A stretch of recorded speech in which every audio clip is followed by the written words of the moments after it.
first met in the Staples Center in January. Tension on the court. Tension off the court. You might remember their beef spilled over into the Clippers locker room. Here's how we imagine that looked. Yeah. The jump never fails to give you our Photoshop. Imaginations, thoughts, feelings. Well, he wasn't playing that game, remember? Right. Good, very good. Shout out, Producer Tucker. Do you guys expect fireworks between these teams tonight? No, I mean, it doesn't have the They got it out? No, and Blake is not there. That's what I say. You're gonna, Not that I you're want gonna find out if it's Blake or Austin that drove that whole Not thing. that I would tell our production crew what to do, but I might suggest keeping a isolated camera on Austin Rivers tonight.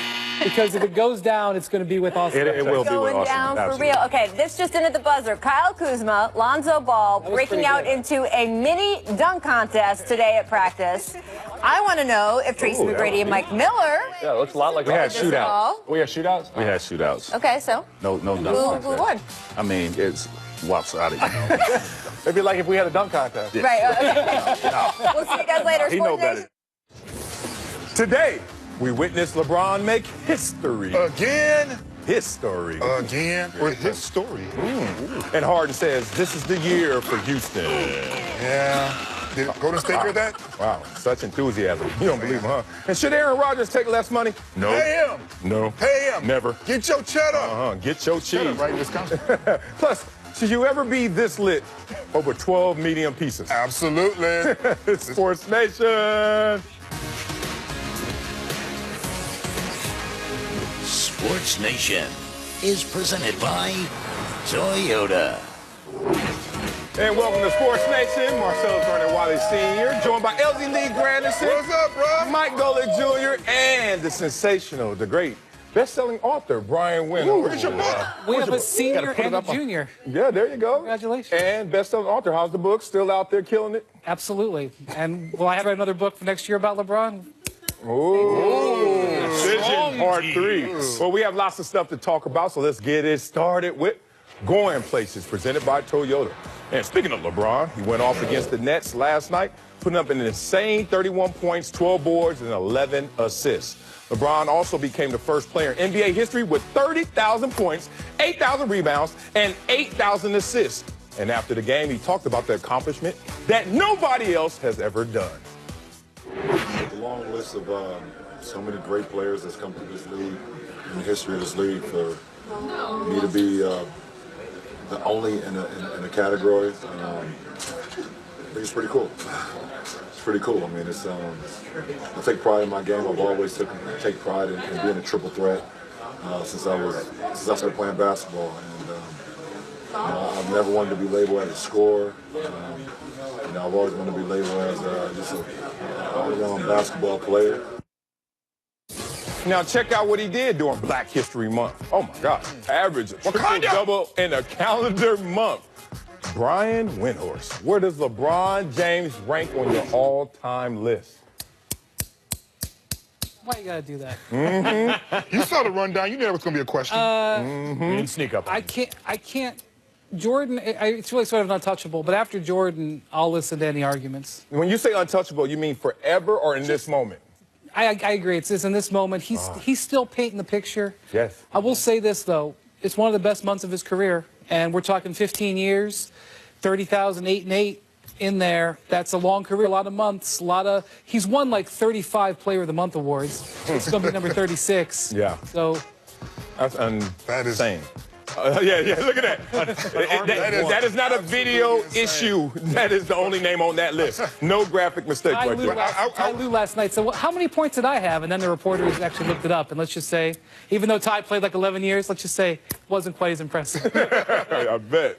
I make the differentiation when we have these conversations between the individual player and their overall accomplishments. To me, Michael Jordan's overall accomplishments will not be touched by LeBron James. But as an individual player, I'm no longer fighting the fight. LeBron James, as an individual player, is just better. He's bigger, he's stronger, and as that graphic shown, he's doing things that has never been done before. We've seen great scorers throughout the history of this league. We've never seen great scorers still be able to be such great facilitators. He's going to easily retire in the top 10 in assists and may finish #1 overall in scoring.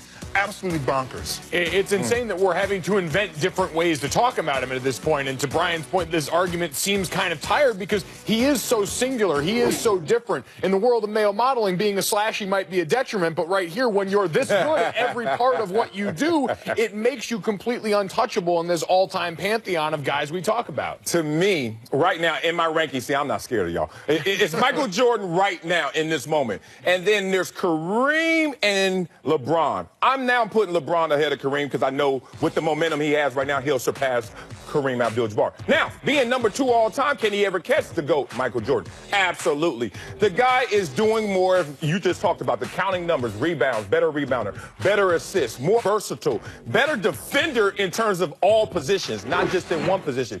But most importantly, we're talking about a guy who is a pass-first player who's going to lead the league in all-time scoring. I'm going to say it again. A guy who doesn't want to score first is going to lead the NBA in all-time scoring. That's what's going to happen with this guy's legacy. I understand everyone's going to bring up the perfection of Jordan in the finals, but for me, Wendy, it's going to be LeBron. See, it's a matter of counting. If you're going to start counting the titles, Jordan's always going to. Jordan's not getting to 6. But if you're going to go that, why don't we talk about Bill Russell? We should talk about Bill Russell. In my mind, LeBron winning that title in Cleveland, coming from 3-1 down against a historically great team, is worth more than that one championship. But if you're going to just count, it's a hard conversation to have. But when you look at his overall body of work, he's going to end up being, his number is going to be retired with 2 franchises. He's going to end up being, this is his 15th year. He's still arguably the best player. He's got a chance to play 82 games for the first time in his career in his 15th season. This is stuff that nobody has ever done before. And you think about, like, all the highlights, right, of all the great, amazing players. I mean, his career highlight very well may be a blocked shot. Yeah. I mean, that's how diverse and amazing he is. He's hit game-winning shots. He's hit, you know, he made great passes.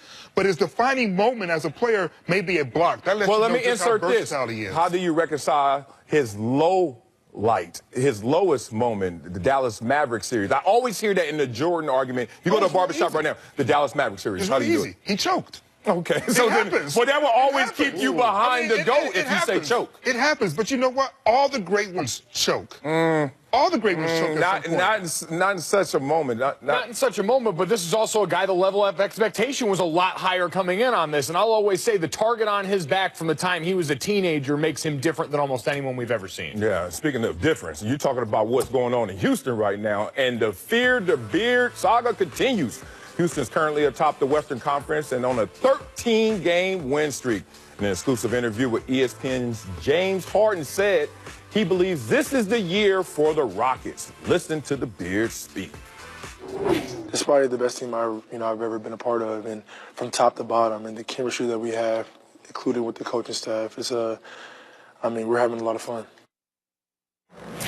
Shout out to Audubon Middle School right there in the background. Mike Golick, you agree with Harden? I do. I think this is definitely their best shot because you talk about it, these sound like all of the elements that went into Golden State when they first got together. A brand of basketball that prioritizes this sharing and moving, this fast-paced style, and enjoying the game, enjoying being in this environment when you've got a Golden State group that we can finally look at and say maybe is a bit ornery for the first time in a while, has grown tired of having to try and justify their regular season existence before they get to the basketball that actually matters, and might be leaving room for a team that starts to look like the younger version of them. I get it. It's hard for me to say that, to argue against a guy who's actually on the teams and is telling you this is the best he feels he's been a part of. But that OKC team that went to the finals may end up with 3 MVPs from that same squad, Durant, Westbrook, and then himself if he goes on to win this year. In addition to a really good Serge Ibaka. And if it wasn't for a misstep in terms of salary cap manipulation by Sam Presti and was finding a way to keep those guys together, they probably will be on a similar sort of run. So I just have a hard time saying that this OKC team is better than the Rockets team is better than that OKC team. You say Serge Ibaka in there? I did. Okay. I think this is a compliment to the Warriors because if the Warriors beat these dudes, which I think there's a good chance of that happening, in another era, the Cavs would have won 3 titles in a row. Yeah. Okay, that's how good they were. You could take shots at them, they would have won 3 titles in a row. This Rockets team, absolute bunch of studs. 30-1 with their core players together. You're not going to go through the history of the game. You're not going to see that.